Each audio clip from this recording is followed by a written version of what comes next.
Hello everyone, welcome back to my YouTube channel. आज हम class 7 chapter number 1 nutrition in plants के बारे में डिस्कस करेंगे। सबसे पहले हम पढ़ेंगे न्यूट्रिशन क्या होता है। The process of obtaining and utilising food by an organism is called nutrition. वो प्रोसेस जिसमें एक ऑर्गेनिज्म फूड को कैसे ऑब्टेन करना है, कैसे उसको यूटिलाइज यानी कि यूज करना है, वो चीज सीखता है। उस सारे प्रोसेस को हम क्या कहते हैं? Nutrition. Nutritional habits are not same for all organism. हर एक ऑर्गेनिज्म की जो न्यूट्रिशनल हैबिट्स हैं वो सेम नहीं होती हैं। On the basis of food habits, हर एक ऑर्गेनिज्म की जो फूड हैबिट्स होती हैं वो अलग अलग होती हैं। सो न्यूट्रिशन भी जो होते हैं वो दो टाइप्स के होते हैं, autotrophic nutrition and heterotrophic nutrition. आज हम सबसे पहले डिस्कस करेंगे ऑटोट्रॉफिक न्यूट्रिशन। ऑटोट्रॉफिक न्यूट्रिशन क्या होता है?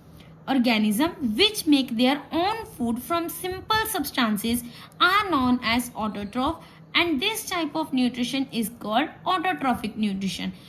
वो ऑर्गेनिज्म जो अपना खाना खुद बनाते हैं वो ऑटोट्रॉफ्स होते हैं और इस तरह के न्यूट्रिशन को हम क्या कहते हैं? Autotrophic nutrition. All green plants and some bacteria are autotrophs और प्रोड्यूसर। इसमें कौन कौन से ऑर्गेनिज्म आ जाते हैं? जैसे कि सारे ग्रीन प्लांट्स आ जाते हैं और कुछ बैक्टीरिया ऐसे होते हैं जो ऑटोट्रॉफ और प्रोड्यूसर्स होते हैं। ये एक बॉक्स में बताया गया है यूग्लेना के बारे में। Euglena is an organism. ये एक ऐसा ऑर्गेनिज्म है that show both type of nutrition, जो दोनों तरह के न्यूट्रिशन को शो करता है, autotrophic as well as heterotrophic. Autotrophic तो हमने डिस्कस कर लिया कि ऑटोट्रॉफिक क्या होता है, जो अपना खाना खुद बनाते हैं, एंड हेटरोट्रॉफिक जो खाने के लिए किसी और के ऊपर डिपेंड होते हैं, किसी और के ऊपर डिपेंड यानी कि खाने के लिए ऑटोट्रॉफिक के ऊपर डिपेंड होते हैं। सो यूग्लेना वो ऑर्गेनिज्म है जो दोनों तरह के न्यूट्रिशन को शो करता है, that is autotrophic as well as heterotrophic and has both plant and animal like characters. उसके पास प्लांट और एनिमल दोनों की तरह कैरेक्टर्स होते हैं। उसके बाद नेक्स्ट टॉपिक आता है फोटोसिंथेसिस। अब फोटोसिंथेसिस क्या होता है? Photosynthesis is a process in which green plants prepare their own food with the help of chlorophyll in the presence of sunlight, carbon dioxide and water.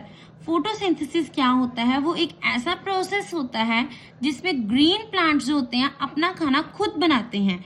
बनाते तो हैं बट किसकी हेल्प से बनाते हैं? क्लोरोफिल की हेल्प से। क्लोरोफिल क्या होता है? क्लोरोफिल एक ग्रीन पिगमेंट होता है। क्लोरोफिल कंटेन्स ग्रीन पिगमेंट जो लीव्स में प्रेजेंट होता है। इन द प्रेजेंस ऑफ, वो खाना कैसे बनाते हैं, किसकी प्रेजेंस में बनाते हैं? सनलाइट की प्रेजेंस में, कार्बन डाइऑक्साइड की प्रेजेंस में और वाटर की प्रेजेंस में बनाते हैं। In this process green plants convert light energy into chemical energy.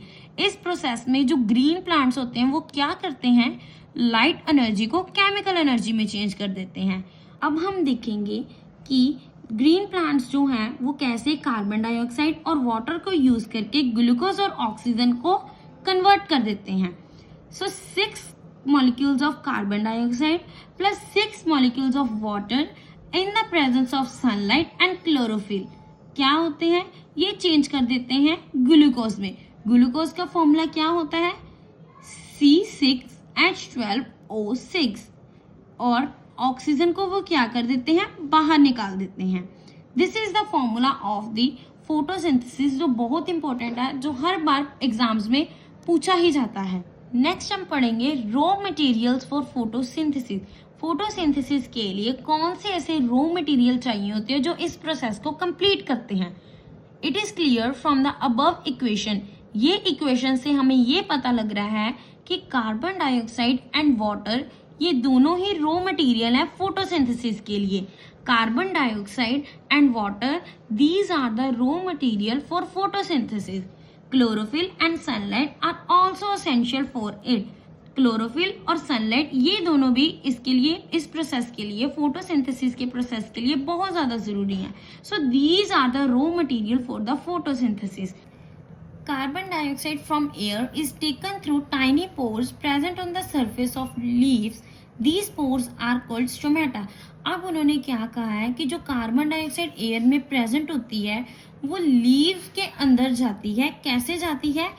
उसके पोर्स से। छोटे छोटे ऐसे छेद होते हैं जो लीव्स के अंदर होते हैं, उनसे कार्बन डाइऑक्साइड जो है वो अंदर जाती है और उस पोर्स को हम क्या कहते हैं? That is stomata. These are the stomatas.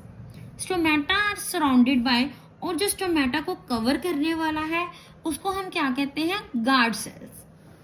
Next is water and minerals.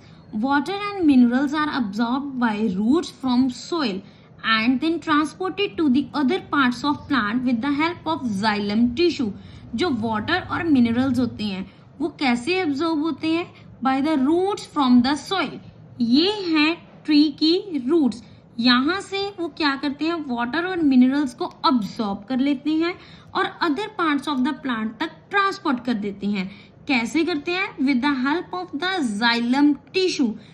Sunlight. Sun is the ultimate source of energy for all living organism. Sun क्या है? एक सोर्स ऑफ एनर्जी है हर एक लिविंग ऑर्गेनिज्म के लिए। During photosynthesis light energy from sun is converted into chemical energy. But during photosynthesis के process में क्या होता है? जो लाइट एनर्जी होती है सन से आ रही होती है वो क्या होती है? केमिकल एनर्जी में कन्वर्ट हो जाती है। नेक्स्ट हम पढ़ेंगे chlorophyll. The leaves are green due to the presence of a green colour pigment. मैंने आपको पीछे भी बताया कि क्लोरोफिल क्या होता है? एक ग्रीन कलर का पिगमेंट होता है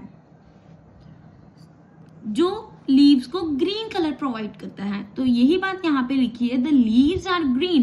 लीव्स ग्रीन कलर के होते हैं। क्यों होते हैं? क्योंकि उसमें ग्रीन कलर का पिगमेंट प्रेजेंट होता है and that green colour pigment is known as chlorophyll. उस ग्रीन कलर के पिगमेंट को हम क्या कहते हैं? Chlorophyll. It help the leaves to trap sunlight. ये क्या करता है? ये सनलाइट को ट्रैप कर लेता है। Leaves of some plants are not green in colour. कुछ प्लांट्स के जो लीव्स होते हैं वो ग्रीन कलर के नहीं होते हैं। This is due to the presence of additional pigment. क्यों? क्योंकि उनके पास एडिशनल पिगमेंट होता है which mask the green colour, जो ग्रीन कलर को कवर कर लेता है। मास्क मीन्स कवर कर लेता है। Example red in coleus and purple in red cabbage. ये इसकी कुछ एग्जाम्पल्स हैं। Such leaves still perform photosynthesis, but फिर भी वो लीव्स जो है वो फोटोसिंथेसिस परफॉर्म करते हैं because green colour pigment chlorophyll is present. क्योंकि उनके पास ग्रीन कलर पिगमेंट तो होता है बट एक्स्ट्रा जो एडिशनल पिगमेंट होता है बस वो उसको क्या कर देता है? कवर कर देता है। इसलिए वो तभी भी फोटोसिंथेसिस का जो प्रोसेस है वो करते ही करते हैं। सो आज का टॉपिक हमारा यहाँ पे खत्म होता है। नेक्स्ट टॉपिक है हेटेरोट्रॉफिक न्यूट्रिशन, जो हम नेक्स्ट वीडियो में डिस्कस करेंगे।